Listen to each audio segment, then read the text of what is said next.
Steppenwolf Theatre Company has long been one of the nation's most influential ensemble companies, known for the actors it's launched and the groundbreaking work it's produced. Now, it's marking its 50th season, at a moment of real uncertainty for theaters across the country. Senior arts correspondent Jeffrey Brown traveled to Chicago for our Arts and Culture series, Canvas. Think if I had stayed in the theater. A production of Dance of Death, a play by August Strindberg being presented in a modern adaptation. I'm growing old. It's horrible, but it is interesting, I'd imagine. For actor Jeff Perry, it's yet another opportunity to do his thing, now 50 years on, at the theater company he helped create. It feels like wishes fulfilled. It does. Yeah. A place built of artists, by artists, and for artists is an exceedingly rare experiment. Rare to start, rarer still to last. Steppenwolf Theater's roots go back to the early 1970s, a group of teenage friends in a Chicago area high school, then at Illinois State University, and then a do-it-yourself theater company, co-founded by Perry, Terry Kinney, and Gary Sinise, putting on shows in a church basement in Chicago. Here's what we thought simultaneously, I think, is the truth. We're going to change the face of American theater, and we'll probably fall apart within a month or two. You tell him that I got a couple projects. He might be interested. It would become an important incubator of American theater.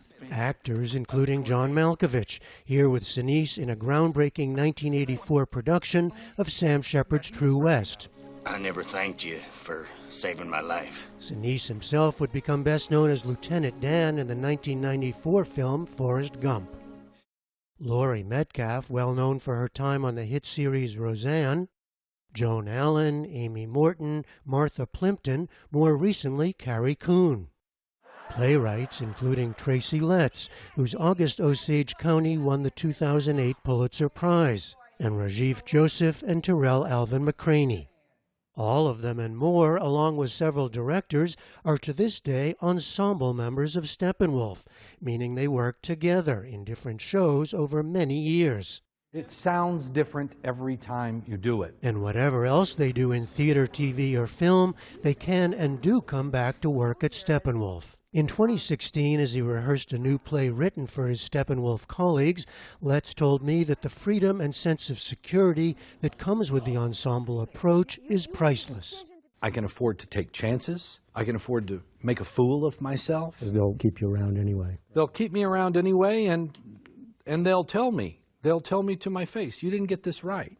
Success can be counted in many ways, including the number of shows, 18, that have transferred to Broadway over the years, winning 14 Tony Awards. You said your daddy was some sort of reverend, but not like this kind of reverend. Among them, Purpose, a Steppenwolf commission, which also won a 2025 Pulitzer for playwright Brandon Jacobs Jenkins. He told me then what it meant to work directly with the theater company.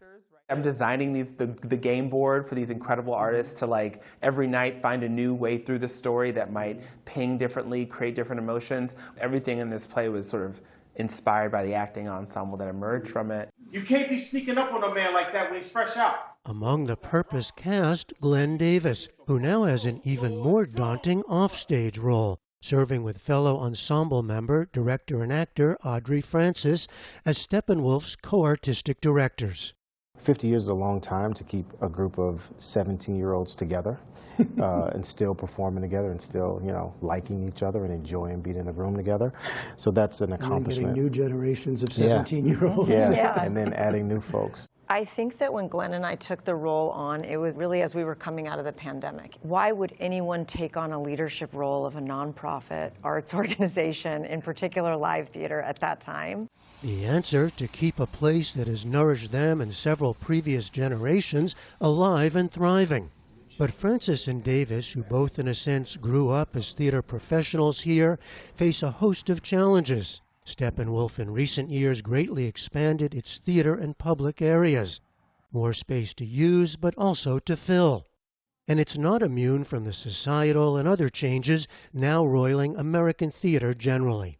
The structural mechanics of doing theater today are very difficult. We used to do twice as many shows as we do now, so being able to employ the same number of artists becomes more difficult because you don't have as many shows, you don't have as many roles. Those difficulties are all over the place, so we try as best we can to manage those and move through them as seamlessly as we can. There's also the reality of American politics today. Chicago has been one center of the Trump administration's crackdown on immigration. Davis and Francis say the theater's core values and programming won't change.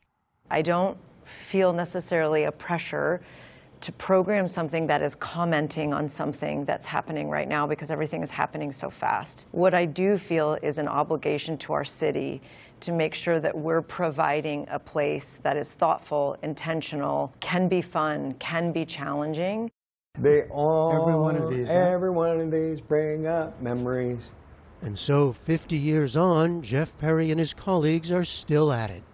It's almost entirely a nomadic profession. Mm-hmm.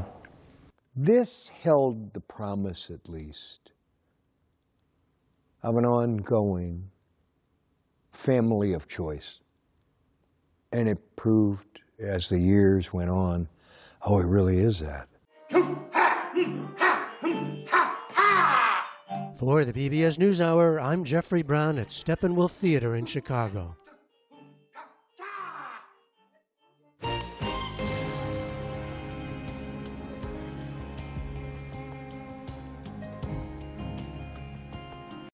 Support journalism you trust. Support PBS News. Donate now, or even better, start a monthly contribution today.